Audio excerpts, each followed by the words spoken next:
natin ngayon, ito brown rice, tapos kinamatisang isda na may dahon ng spinachi at saka itong may suka na na pipino. Ayan, yan daw ang maganda.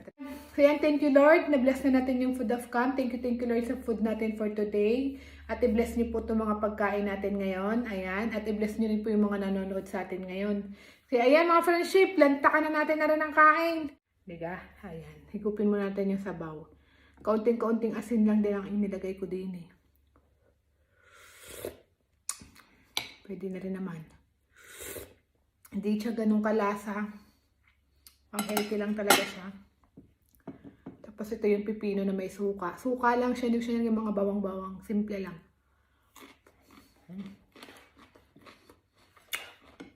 Kaya mga friendship, sabayan nyo na ako.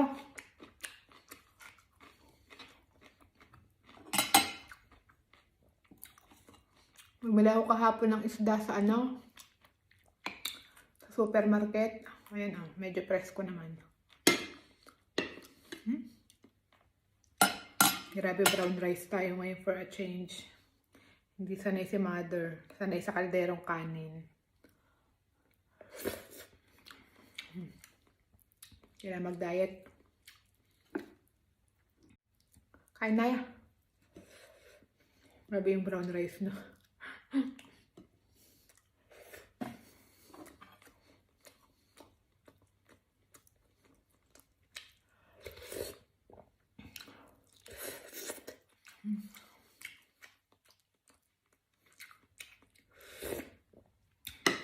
Bawi na tayo sa ulam.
Nung isang linggo, ang problema ko sa aking katawan naman, yung hindi ako alam mo na, hindi ako matunawan agad, hindi mapapup.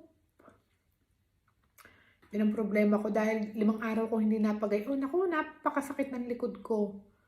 Sobra. Pero okay naman na ngayon, normal na uli ang aking poop. Basta tubig lang ng tubig.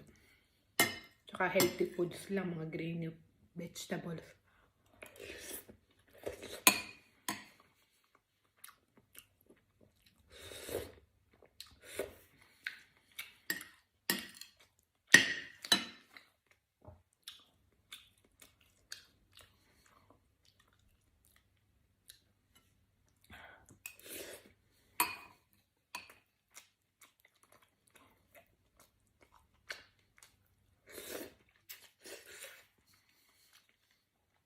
Nice that.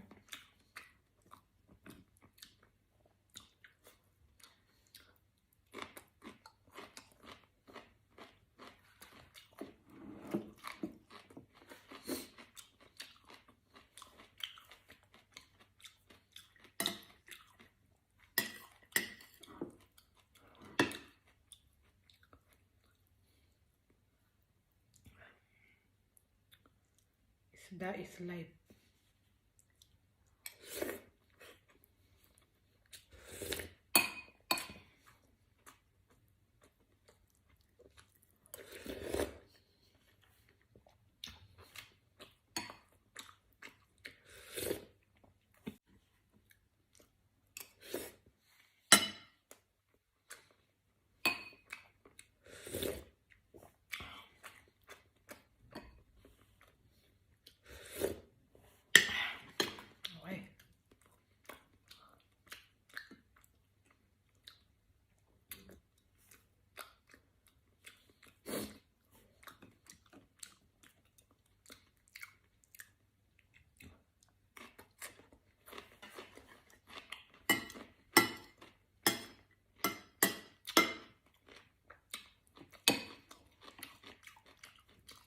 handa.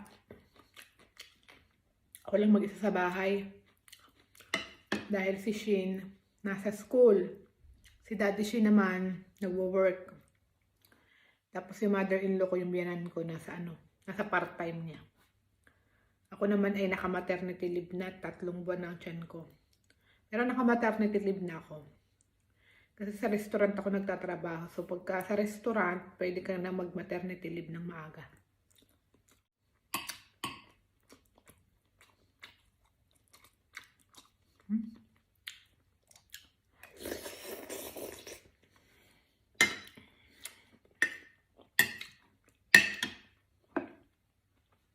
Sa Pinas, ang isdang are para siyang tilapia.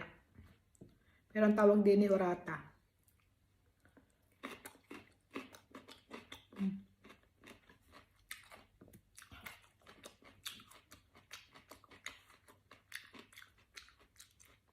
Ang sarap ng pipino.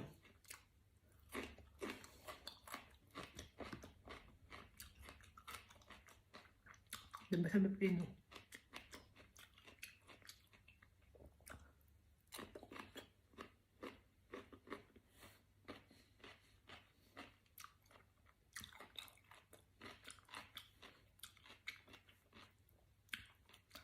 Nakakasatisfy ang pipino.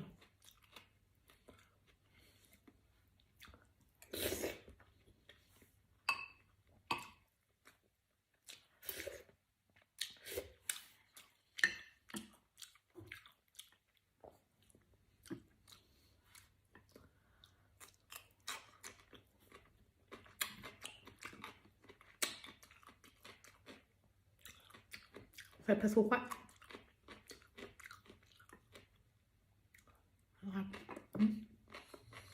Suka. May suka siya.